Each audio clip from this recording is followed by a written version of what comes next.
everybody. Good to see you. Welcome to another episode of Zoom from Miles's room, my baby boy. He lets me use his room a couple of days a week to do some shows. And joining me today is a great guest, a guy that I'm super excited to talk to. It's Grant Baldwin. Grant is the author of the book, The Successful Speaker. He's also the creator and the host of the Speaker Lab podcast, and he has coached thousands of speakers. And he is a prolific speaker himself. And I know that a lot of people who follow me on social media are keynote speakers, and they're trying to build their brand and build their business. So we have an expert joining us today, and I'm really grateful. Grant, how are you, man? Good to see you.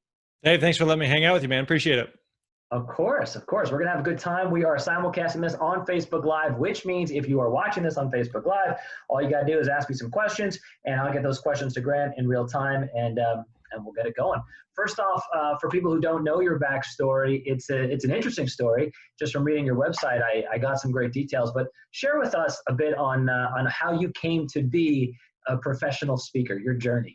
Yeah, so if we go back in time, in high school, I was really involved with my local church, and my youth pastor had a really big impact in my life and really resonated with me. I was like, I want to do that. And so that was kind of the path I was on. So eventually I worked at a different church as a youth pastor. I had a lot of opportunities to speak, and speaking was one of those things I felt like I was decent at. I wanted to do more of, but I had no idea, how do you find gigs and how much do you charge and what do you speak about and how does the speaking world work? And so I stalked a bunch of other speakers and was peppering them with questions and just trying to learn anything that I could. And eventually I started booking some gigs and more gigs and more gigs. And eventually got to a point where I was speaking full time. I was speaking 70 times a year on some of our busiest years. And it was great. I had a lot of people who were asking me at the time, like, hey, I want to be a speaker. How would I go about doing that? And so we started doing some teaching and coaching around that. And so it's the core of what we do today. So I run a company called the Speaker Lab, where we teach people how to find and book paid speaking gigs. We do that through different coaching programs. We have a free podcast by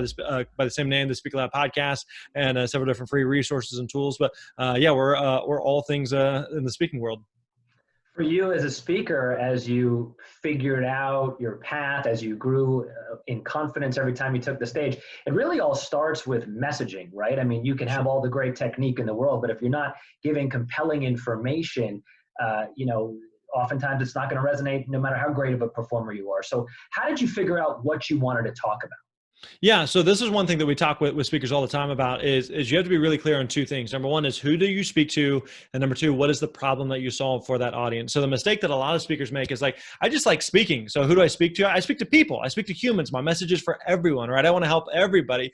But the reality is like you can't help everybody. So you want to be narrow, you want to be clear, you want to be focused. And the same thing is true for the topic that you speak about. So, if you say, what do you speak about? And the response is, well, what do you want me to speak about? I can speak about anything. I can speak about leadership or sales or culture or change or family or marriage or travel, or like, even if you know something about all those things, even if you're passionate about all those things, it doesn't mean that you want to be positioning yourself as an expert on all of those things. So one of the things that we tell speakers all the time is that you want to be the steakhouse and not the buffet.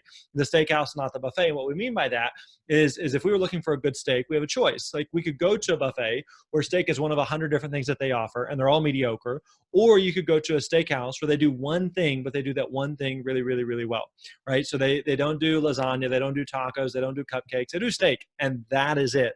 And so that's what you want to be as a speaker, which is counterintuitive because we think, but wait, as a buffet, they can offer more things, they can appeal to a wider range of audiences, but like, nobody's excited about going to a buffet. Like, you want to be like, no, I do this, I do one thing, and by doing that one thing and being really, really good at that one thing, you attract the right type of audience, the right type of customers, the right type of clients, but you repel the wrong type. And this isn't exclusive to just speakers. This is true for any type of entrepreneur, is being really clear on, I solve one specific problem for one specific audience. We help speakers find and book speaking gigs. Now, there's a lot of other things we could do, but if you can get clear on what that one thing is for you, and you do that really, really, really well, you can be really successful as a speaker.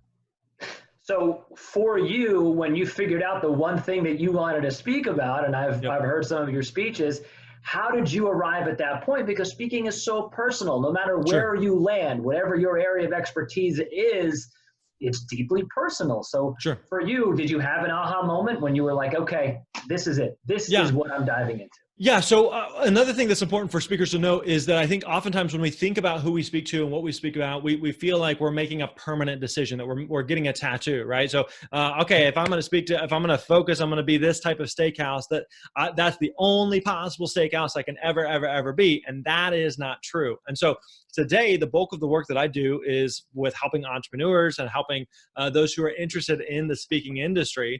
But when I got started as a former youth pastor, I did a lot of work working with students. And so that was a natural fit for me to speak to. So I did a lot of speaking at high schools. I did a lot of student leadership conferences and events. And so that's a world that I knew. That's something I was passionate about. I knew that there was a lot of opportunities that existed in that space. So that's a lot of what I did. And then eventually that evolved to where I was doing more with parents and doing some more with colleges. And then eventually started doing more with corporations. And then now what we're doing now with entrepreneurs and speakers. And so don't feel like it has to be like, okay, here's what I decided. I'm going to speak on customer service and I'm going to speak to this type of industry or this type of vertical. That's it. That's the only thing I can ever do forever and ever and ever. That's not the case at all. You can certainly evolve and change, but you got to be narrow. You got to be clear. You got to have some type of starting point. So for me, it was students because that was the world that I knew. And so for a lot of people, start with something, start with what your background is, start with what you have some knowledge on. I'll give an example. There's a speaker I was coaching with recently. And he said, all right, I'm new to speaking. I'm interested in speaking, but I'm still trying to figure out, who I speak to, what I speak about. I said, all right, tell me about your background. And he said that he had been a realtor for something like 30 something years. And I said, let's start there. That's a world that you already know. You understand how that world works. You understand the different conferences, the different events. You understand who some of the different people are. You understand their lingo. You understand some of the insider baseball knowledge there. And so start there. Does that mean that you can only speak to realtors forever and ever and ever? No, absolutely not. But it gives you a starting point there, and then you can kind of springboard and pivot from there. Because people in the audience can feel your exuberance and they can feel your expertise and they know they're in good hands. There's something really special about owning that stage, just having such like complete ownership of the material. It's a really, for people who've never spoken to a live crowd, right? Like, how would you even put that into words when you're on stage and you're just killing it and you're feeling that symbiosis? It's great, isn't it? No, absolutely. And it's like walking on a tightrope wire with no net, and you're just hoping like this goes well, because there's certainly times where as speakers, it doesn't go well. And you're like, I'm tripping and I'm falling and it's not going well. And it's like, you're up there live. And one of the unique things about it is, like you said, there may be any number of people who are watching or listening to this right now, and yet we can't see any of their faces. We can't see any of their reactions. Maybe they're kind of tuned in. Maybe they're all driving in the car. Maybe they're have it pulled up on another tab on a browser and it's just kind of in the background. But when you're speaking, you get that immediate feedback of knowing that someone's with you, or reading the audience if they're lost or if they're confused or if they're engaged or checked out. And so doing that in front of a live audience, and when you know that you have them and you know where you're taking them and you're delivering that you're building on a story and you're leading to a punchline or whatever it may be, there really is nothing quite like that. It's a very exciting and exhilarating feeling. It's also a very daunting and anxiety-inducing feeling for a lot of people. Well, in contrast to the live rush, there's all this virtual speaking, obviously, that's going on right now, which I want to ask you a bunch of questions about. Before I do that, I just want to reset in case people are tuning in right now. Welcome to the show. Joining me today is Grant Baldwin. He's a prolific speaker and a speaking coach. He's got his own podcast called The Speaker Lab. He's written a book called The Successful Speaker, and we're going to spend about 20 more minutes with him and answer your questions. And I do see a whole bunch of people are watching, which is awesome. And I know some people specifically who are watching definitely want to be successful keynote speakers. So get your questions in, because this is what Grant does all day, every day. He coaches speakers. Okay, so let's talk about this virtual speaking phenomenon now. A few months ago, all of the big keynote speakers out there had all their gigs canceled, or at the very least get postponed. And it sent panic through the industry. But now people are starting to do virtual keynotes. Two questions. One would be, as a speaker, how do you suggest people start booking virtual gigs? And then later we can talk about, or as part two of this, we can talk about, do you think that this is going to be the new norm, or at least sort of the new norm? But let's start with the in the immediacy, how do speakers start getting some virtual gigs? Yeah, so it is kind of this unique world right now where the industry has been dramatically affected, obviously because of this pandemic, and the nature of speaking is you have a bunch of people in a space at the same time, and apparently that's not a good thing for pandemics, and so those have certainly been affected. And so, how do you go about getting virtual gigs? Well, there's certainly a lot of upside to virtual gigs. One of the differences between live and person gigs versus the virtual gigs we're seeing now is the difference in lead time and the difference in the amount of opportunities, meaning that, if you're going to go speak at some type of conference or an event, I'll give you an example. As we're recording this, about a month ago, I was supposed to be speaking at a conference that was going to have 13,000 people, and I was doing the opening keynote for it. It's going to be a huge event. They ended up postponing that. It'll happen at some point in the future. But you think about the amount of logistics and details and planning that goes into having an event like that. That was something that they had booked me months and months and months in advance to have 13,000 people, having a space big enough to hold that many people, and all that goes into something like that, the stage and the lighting, the production, the registration. It's a lot of moving pieces that requires a lot. Yet you could have a 13,000 person virtual event that you could hypothetically have next week, and you don't need nearly as much lead time because there's not nearly as much logistics.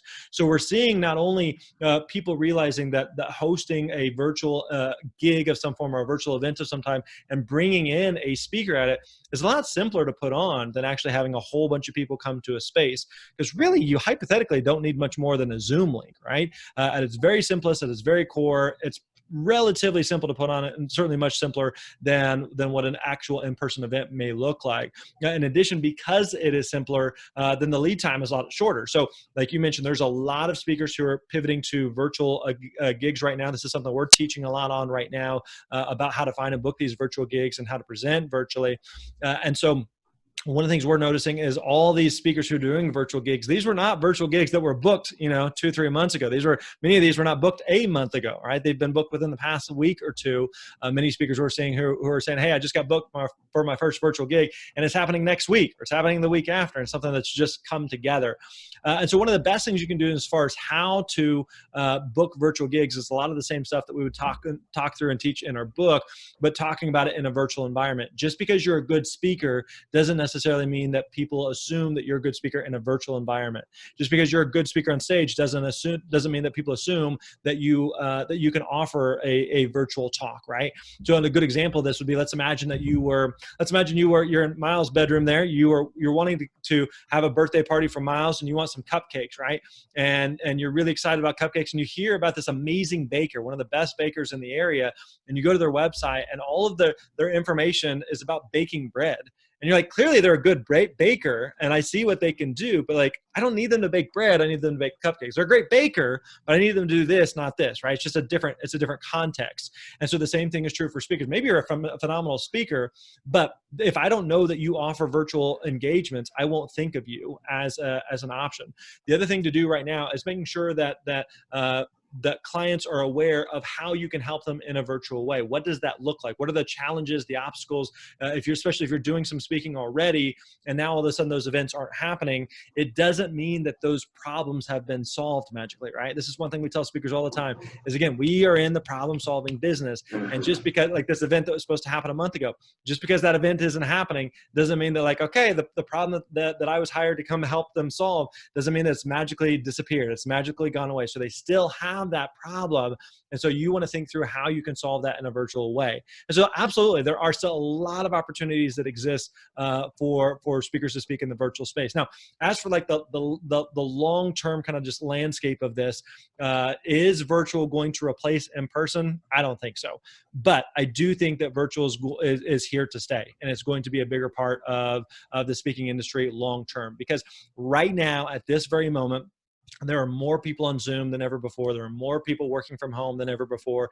There are more people in a virtual context than ever before, right? And so people are starting to see, like, okay, maybe there is something to this. Now, this will never replace, meeting with people in person, hugs, high fives, handshakes. So live in-person gigs will come back. They will be back sooner rather than later. Some of there's certain bigger conferences or industries that may take an extra second to come back, but I have zero doubt at all that the speaking industry will be just fine. It has gone through wars and recessions and depressions and 9/11.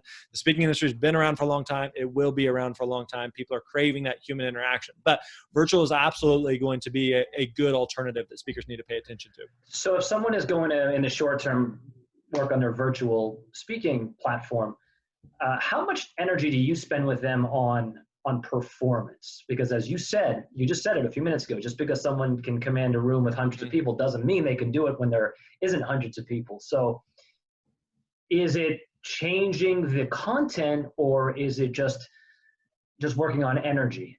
Because again, if you don't have the immediacy of the laughter and the applause, you as a performer, you need to work harder to bring it through that lens. Yeah, absolutely. And so that's both sides of it. It's the content, but it's also the presentation. It's also the production value, right? So for example, on the presentation, you can do some type of story. Maybe you've done a story before that has a lot of audience interaction, and now all of a sudden you can't hear the audience, you can't see the audience. And so it may not translate as well. So you got to be aware of that. There's a speaker I was talking to the other day, and he's a magician. He does a lot of, and he's really, really good. But he's saying, like, I was thinking through all the different tricks that I do, the illusions that I do, and which of these like actually translate to a virtual environment, right? So again, just because it works in front of a live audience in person doesn't mean it's going to work well in front of a camera. So you absolutely got to be aware of the presentation. You got to be aware of your presentation skills in terms of how you deliver. People have a bit of Zoom fatigue right now. So just sitting and looking at a camera and just sitting and looking at a talking head on a camera on a screen starts to get a little bit old for people, right? So you got to work a little bit harder and think through different ways that you can engage that, whether that's using the chat or using polls or using a Q&A, or just doing some of these interactive things that that make it so much more than just, hey, I'm going to be here and you're going to watch me on a screen. You may as well watch a YouTube video, which is for a lot of people, like watching an hour-long YouTube videos, it's really tough. And so you got to work a little bit harder there to keep people engaged. And then you also have the production side of it, right? So I was talking with a speaker this morning. Like we used to not think twice about, you get up on stage and someone hands you a microphone, and I'm not thinking about a lot about the lighting, or is this all going to work? Like there's a whole AV team that's taking care of things. And now all of a sudden we're in this environment where like we're the speaker, we're the presenter, but we're also like, we are the AV team at the same time, right? We're having to think through the lighting. We're having to think through the microphone and the camera and the background and all these. We're trying to make sure everything's working properly. The internet is running smoothly. We're just trying to think through all these different nuances and details that in the past we just haven't had to give any thought to. And so now all of a sudden, as virtual speakers, we're having to wear a couple of different hats there. So it doesn't mean it's a negative thing or a bad thing. It's just a different thing. And so as speakers, you just have to be aware of that. Yeah, and first and foremost, as a speaker, you want to be as focused as you can on presenting and being present and living in the moment. So when you're thinking about lighting, or I think one of my email notifications went off a few minutes ago, and I'm listening to you, and I'm like, oh, Dave, how did you not mute that? Come on. And now I'm trying to look for viewer questions while I'm talking to you. I mean, it's a lot, the process. Speaking of which, by the way, a question from Lindsay who says, it's a great question. I wanted to get to this. I'm so glad this was asked. Do you charge the same amount for a virtual gig compared to an in-person gig? Yeah, that's a good question. To be honest with you, it's a bit wild, wild west right now because everyone's kind of figuring it out. So one of the things we have seen historically prior to all this pandemic is a lot of speakers who are doing some level of virtual. And again, virtual is something that's been around longer than the past 60 or 90 days. It's something that a lot of speakers have done for several years. I've done a lot of webinars in the past, a lot of virtual presentations in the past. We've seen typically most speakers are charging anywhere from 40, 50, 60% of what their normal speaking fee would be. Now, having said that, I've also talked to a couple different speakers who have really increased the production value. Like you can see, like they've really put some thought into kind of the quote unquote studio setup of what the presentation looks like. And they've been charging their full keynote fee of what that would normally be. So some of this is going to depend on the industry. Some of it's going to depend on your presentation, your type of presentation. And some of it's also going to depend on the production value of what it is that you're offering. But as a general rule, you could consider decreasing, but there's also the case to be made that if the value's still there and the production's still there, then charging what your normal speaking fee would be is acceptable. And to your point from a few minutes ago, it's in many cases harder because now I'm my own AV team. Yeah. Right? I'm in charge of all of the production. So I'm not just saying words. I want to go back to on stage in person performing. I want to pick your brain a bit and ask you how you feel about PowerPoint and slides and pictures. I totally get as a speaker the need to be interactive in terms of show of hands and questions and jokes and famous quotes. Where do you come down on having a slideshow behind a speaker? Yeah, I have strong feelings here. So the mistake I think a lot of speakers make is that they spend so much time and energy and effort and focus on the slides rather than the presentation. And so I tell speakers all the time that the slide should be an enhancement, not a replacement for your talk. It should be an enhancement, not a replacement for your talk. So here's a good litmus test. Let's imagine 5 minutes before you're about ready to speak that the slides don't work, right? The projector breaks, something's not working, the computer's faulty, whatever. Which will happen, by the way. It absolutely will happen, right? So it reminds me, my wife was at a conference a year or two ago. And she texted me. She's like, "Hey, I'm in this session. It's like a little workshop or something. I'm waiting for the session to start. The presenter's having trouble with her slides, and she literally just told us, I'm sorry, but I can't speak until I get my slides to work, right?"